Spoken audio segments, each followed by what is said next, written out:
What's the most useless but beloved Soviet item still in every home? Actually, there are plenty. But the first one that pop up in our mind, like immediately, Is the carpet, the rug, ковер. ковер. It's these were these like Persian-like rugs produced in the Soviet Union typically, and people would hang them on the wall because the Soviet apartments were often pretty ugly, so it was like something to decorate the apartment. Plus, it also like created kind of a bit of soundproofing, you know, because it does absorb sounds, and like the concrete walls usually mean that you hear all the neighbors, but with a carpet on the wall, yeah, you don't. We had, and we still have. My mom still has 2-bedroom apartment in every bedroom. There's a They had carpet? Carpet on the wall, yes. Oh, okay. There's a rug on the wall in every carpet. Okay. Yeah, in every room. Yes. I can one up that actually. I'll one up that by saying, and this is a fact, that in the 90s, when I was 14 years old, we were moving to the US. My mom took the carpet with her to America. I don't fucking know why. But Ковер. I'm not done. I took it back when I was moving back. So this is a completely useless thing, other than, you know, soundproofing, and it is like so typically associated with the Soviet Union. Like if you pretty much Google like carpet on the wall, you'll probably get like Soviet apartments. So that's like the #1 useless thing. And when I saw carpet on the floor, I was yeah. really shocked when I was a Sacrilege. child, because it's a carpet. It's supposed to be to hang on the wall, you know. And that's what I'm saying, sacrilege, right? Sacrilege is. Кощунство. Yes. You cannot step on it. I still feel weird when I step on a carpet, actually, in any apartment. So that's #1. #2 is the crystal glassware for the guests, right? Oh, yeah. And the thing is, another useless thing that's often kept in many like post-Soviet apartments still is a wall unit. All right. So a wall unit used to be like a symbol of like a status in a way, because they were often imported from other like Soviet bloc countries, like the, you know, Czechoslovakia, or like we had one from Czechoslovakia. Actually, we had two. Хрусталь? No. Стенку? Stiemka, wall unit, right? Bulgaria also? Bulgaria, yeah, exactly. So like these Soviet bloc countries, you know, prior to the 90s. So yeah, it was a symbol of status.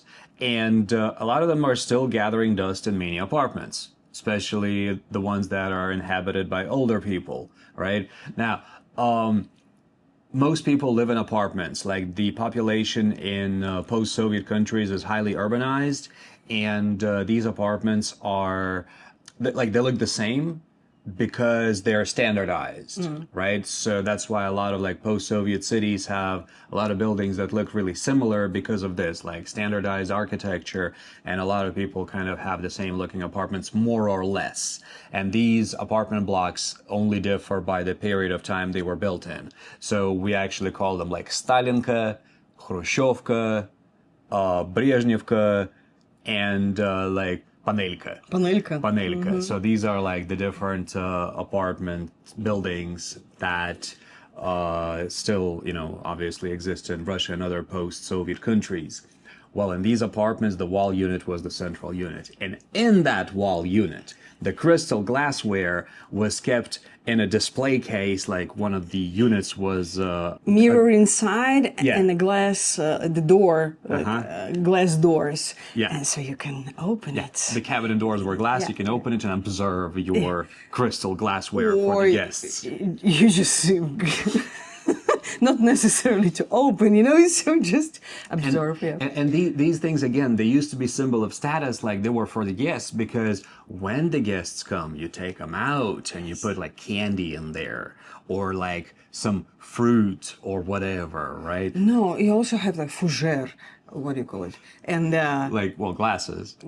glasses, and pour, I don't know, wine or champagne, not Yeah. champagne, like grista. Champagne or sparkling wine, yeah. Well, not And also sparkling for wine. vodka, we also Had had these crystal glassware shot glasses. Yes, my dad had them Yeah. until the very last moment. Yes. yeah. And another thing also kept in these wall units were these China like statues, like it's like super Slavic, like little fish, deer, like a ballerina, Horse. a horse. Had Yeah, you horse. had a horse. All right. We saw that same horse later. Like there was a bunch of Soviet items for sale in Uzbekistan that we saw on our recent trip there. Well, recent, like a year and a half ago. Yeah. I guess we're old enough to call Same it recent. horse, yes. Yeah, the same horse that Masha had at her apartment. So that's another thing that's totally useless, still a symbol of status for older folks, and still kept in many homes. And when I say older folks, I mean people are like our mom's age. So like aging people that were adults in the Soviet Union. So like 60, 70-year-old. Right now, you mean Yeah, no, 70, 60, 80, yeah, 70 babushkas. 80, like, yeah, A the lot of current babushkas. babushkas. What else do we got? Oh yeah, the balcony. Yes. The balcony in these apartments, this was a special zone. And is a special zone. Because you don't, like, the intent is so that you can enjoy time outdoors without leaving your apartment. Right? Maybe have a smoke. That was the intention back then. Now it's often like smoking is often banned. But most people like put glass over these balconies and use them for storage. Right? Kind of like the garage in the States. Right? So there usually people store like Skis. like sports stuff, skis, sleighs, ice skates, maybe a bicycle even, Yes. boxes from things that are expensive because, you know, one day you'll move or maybe sell them. But in winter, we used it also for store pelmeni. For storing stuff that's like easily Мясо, meat. frozen, yeah, because winters are cold and balconies are not heated. That's true. But what else? Like suitcases from the Soviet Union, these ugly wheel-less suitcases that, you know, people have. My dad had a couple. What else? Glass jars. And this is another Bunker, thing, bunker. glass jars. Yeah. People in Soviet Union didn't like toss it because you're supposed to make these we called it zakatki. Yes, you preserve stuff for the preserve for the winter, for like the winter. pickles, pickled tomatoes. Yeah, so in August and September, урожай is harvest. After harvest, yes, you were supposed to preserve everything. So glass jar was like a treasure. Actually. Oh yeah. It was a treasure. If you, for example, give to someone your preservatives, this guy Your- was your- supposed to. Yeah. Угощаешь. No, it's not preservatives. It's the like veggies you preserved for the winter. The pickles, pickle stuff. Yeah. pickle stuff in this jar, and the guy who. The recipient. The recipient was supposed to give the jar back to you. Oh yeah, that's right. Oh, you're right. Damn. Oh my God. Yeah, It I was a remember that. treasure, and it still is, I think, for many people, Especially older folks. Yeah. especially older folks. What else do you keep on your balcony though? Like old like equipment like tape recorders, you know, like maybe an old iron or something like that, because it's still good. Nobody uses them anymore because people have modern ones, but even if it's broken, it could be fixed. And you never know. You never know. So people just keep, like, just like the garage in the US, like it's the same way. Blankets for the guests sometimes. On the balcony, Yeah, blankets? yeah. But it's dusty there. Oh, No. well, it's packed in.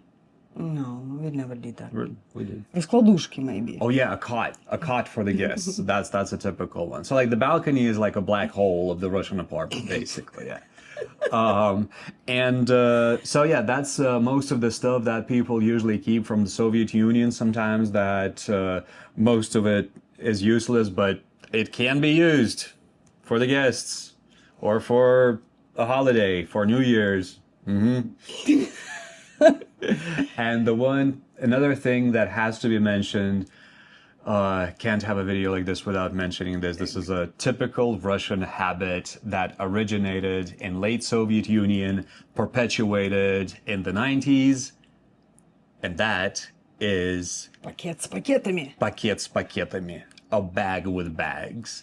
If you know a Russian person, chances are they will keep this at home. And that is a plastic bag full of plastic bags. Because you never know when you need an extra plastic bag. So, Americans don't have that? No? No? Why? I thought it's like worldwide thing. I'm pretty sure it's like a Russian thing, actually. Yeah. Let me know, actually. If you come from a different culture, from a non-Russian culture, non-Soviet, like post-Soviet culture, right? Do you keep a bag with bags in your kitchen? Because it's so universal for Russians, it's hard to believe that other people don't have that. So We do have bag. yeah, with even though we bags. live in Thailand, of course we Yes. have a bag with bags in the kitchen. Yeah. Yeah. Yes. Like, yeah, I'm not gonna go produce it, but we do have one. So that's what we got, and we're gonna pick our next topic. While we're picking our next topic, please don't forget to give us a like and subscribe to the hat. This is the hat for a lot more randomness about the Russian culture. Yeah, go ahead. Russian culture, Russian heritage, sometimes Russian language, and click the little bell so that you see when we post a new one. Why do Russians fear drafts? Drafts. Drafts. What is draft? Draft is skvozняк. More than More than death. Yeah, we're gonna talk about this tomorrow. Is it Russian thing? Well, it definitely was my mom thing when I was a little kid. Yeah, I mean it's not like applicable to another cultures, no? Well, not in Thailand. Not in Thailand. Okay, I mean North cultures. I have no idea. Oh, okay. So that's what we're going to talk about tomorrow. Thank you very much for watching. Thank you. And see you in the next one.